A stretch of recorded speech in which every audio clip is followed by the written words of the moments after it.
छावा भाग 106. चैत्री पुनव आली.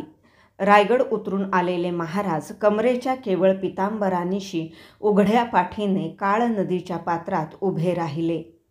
एका सालापूर्वी काळ झालेल्या आबासाहेबांच्या आत्म्याला ते भरल्या ओंजळीने वर्षश्राद्धाचे तर्पण देऊ लागले. नदीकाठावर बाळंभट, कवीजी, उधो योगदेव, केशव पंडित, उमाजी पंडित उभे होते. महाराजांच्या मनाच्या पात्रात आठवणींची एक एक ओंजळ उतरू लागली. 1 साल मागे पडले. आबासाहेब गेले असे अजून मन घेत नाही, पण ते सत्य आहे. जाताना ते जमल्या असामींना म्हणाले, ये तो मृत्यूलोक, कितेक आले तितुके गेले. तो तर रिवाजच आहे, पण हा मृत्यूलोक पावन होतो तो आबासाहेबांच्या सारख्या येण्याने, पोरका होतो तो त्यांच्या जाण्याने. आपल्या शब्दांखातर माणसे जीवांचे तर्पण करून धन्य होत आहेत हे बघण्याचे भाग्य किती लोकांना मिळते. आबासाहेबांना ते मिळाले. ते शिवनेरीवर उपजले आणि त्यांनी रायगडी देह ठेवला. 50 वर्षांची हयात, पण केवढा मोहरा पालटून टाकला त्या सायवळ हातांनी माणसामुलखांचा. किती शोध घ्यावा. आबासाहेब कोण होते उमगत नाही. ही खरी जिंदगी, जिला खरे तर सद्गतीसाठी तर्पणाचीही गरज नाही. आबासाहेब, आमच्या भटकल्या क्षणांनी आम्ही पठाणी गोटाच्या गोत्यात गेलो. त्यानं ज्या यातना तुम्हाला झाल्या त्याची भरपाई उभी हयात आम्ही असे तर्पण करीत उभेच राहिलो तरी होणार नाही. किती उपटला तरी हा सल काही मनातून हलता हलत नाही. आपणाला अर्ध देण्याची खरे तर आमची योग्यता नाही. जे पाचाडच्या मासाहेबांनी केले, पेशवे मोरोपंतांनी केले ते खरे समर्पण. तुम्ही उठविलेल्या या दौलतीत आमची हाव नाही.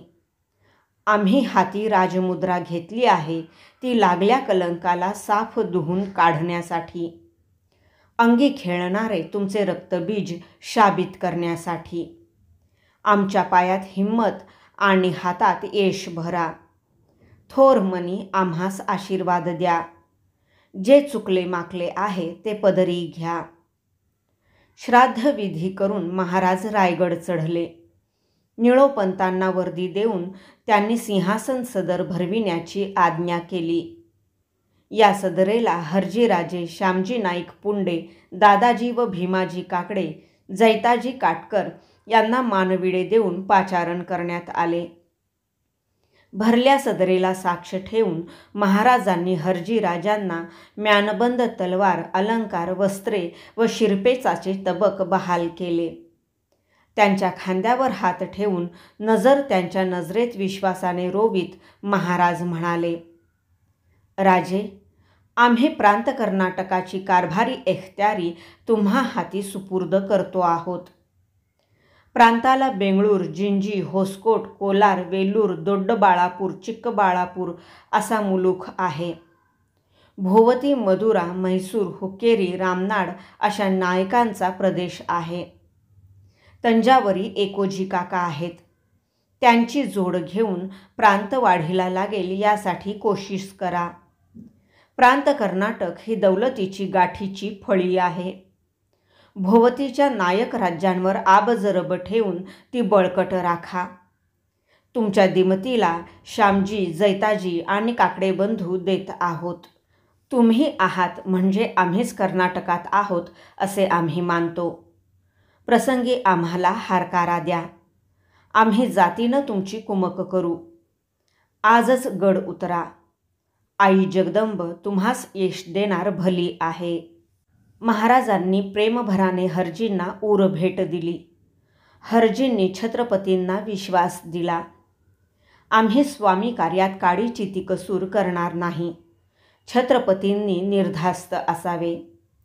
श्यामजी, जैताजी, दादाजी व भीमाजी यांचाही मानवस्त्रे देऊन मरातब करण्यात आला.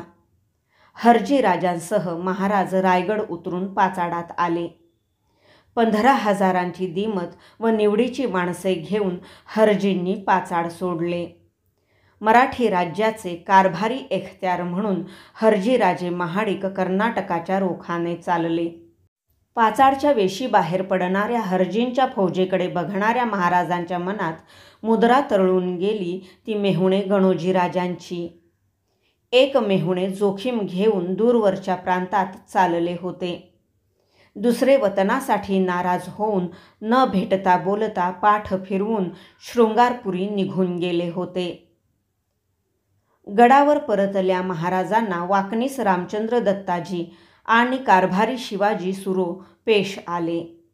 रामचंद्र पंतांनी वाईच्या एका दत्तक विधानातील सरकारी शेरणीच्या भरण्याची बाब महाराजांच्या कानी घातली. वाईला केशवजी नाईक म्हणून आहेत महाराज. वारस नाही म्हणून त्यांच्या स्त्रीने पिलाईने त्यांच्या भावाचा गंगाजींचा मुलगा दत्तक घेतला आहे.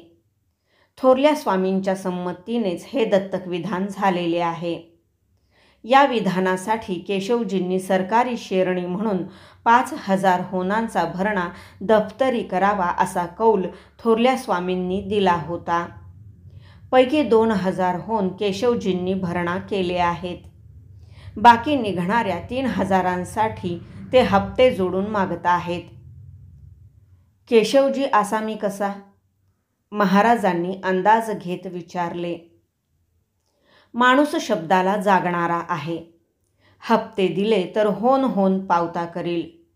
शिवाजी सुरोंनी इतबार दिला. मग त्यास हप्ते बांधून द्या. महाराजांनी लागलीच निवाडा दिला.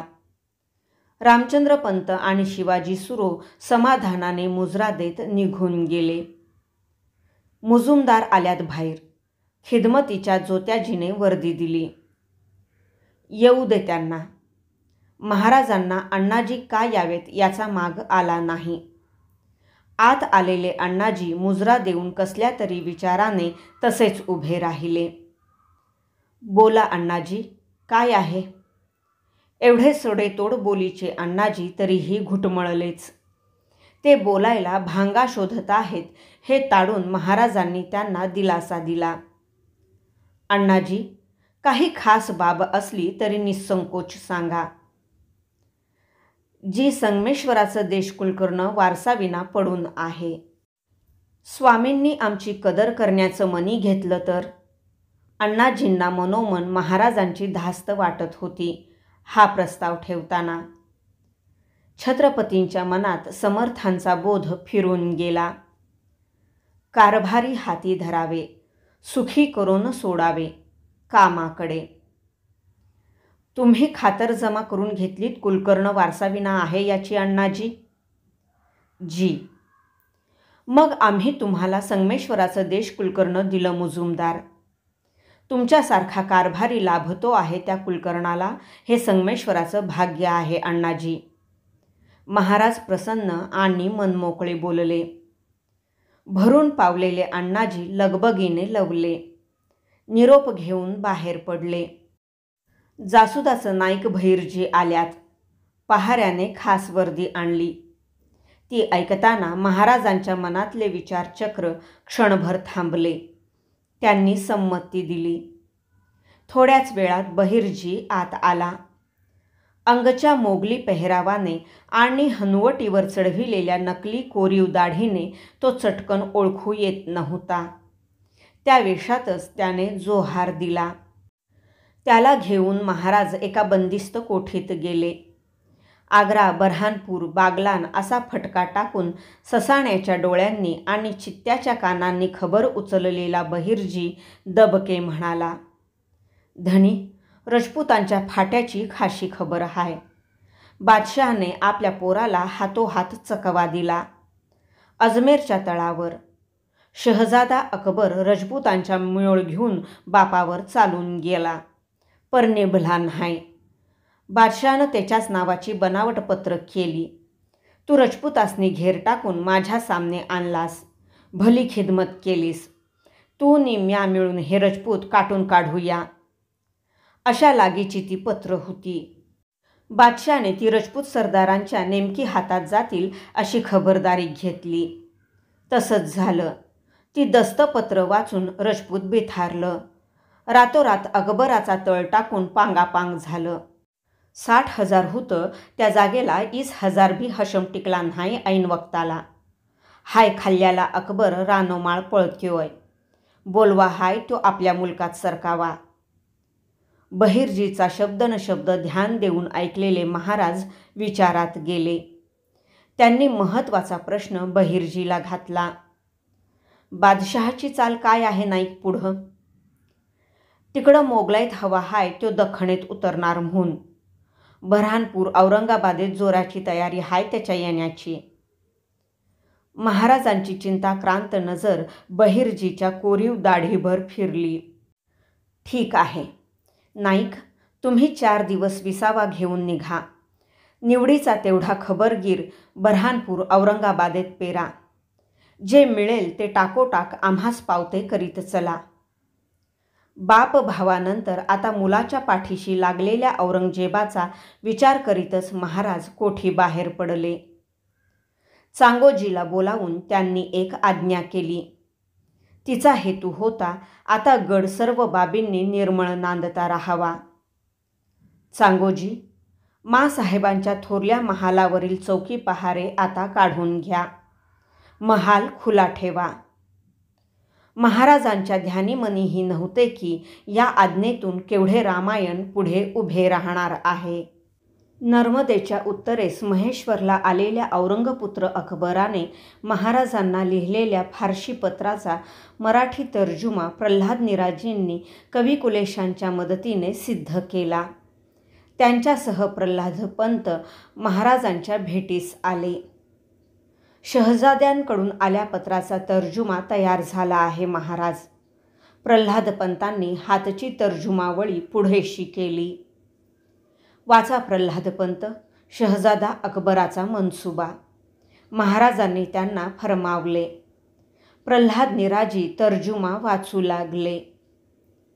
महाराजांचे अग्रणी शंभूराजे यांसी माझ्या अमर्याद कृपेची आशा ठेवून जाणावे की सर्व हिंदूंचा नायनाट करणे हाच माझे आबाजान आलमगीरांचा राज्याच्या प्रारंभापासून हेत होता व आहेही. त्यांचा हा हेत महाराजा जसवंत सिंगाच्या मृत्यूनंतर सर्वांस उघडपणे कळून चुकला आहे. याच उद्दिष्टासाठी आलमगीराने उदयपूरच्या राणा राजसिंगावरही हमला केला. ज्या अर्थी सर्व माणसे खुदातालाची लेकरे असून तोच सर्वांचा रक्षणकर्ता आहे, त्या अर्थी ज्याची हिंद ही मायभूमी आहे अशा इथल्या जमीनदारांचा रयतेचा हिंदुस्थानच्या पातशहाने नाश करणे सर्वस्वी अयोग्य आहे. आलमगीर ही साधी मर्यादा सोडून वागत आहे. हिंदच्या लोकांचा असाच नाश होऊ दिला तर माझ्या खानदानाला एक दिवस हिंदुस्थानच्या पातशाहीलाच मुकावे लागेल.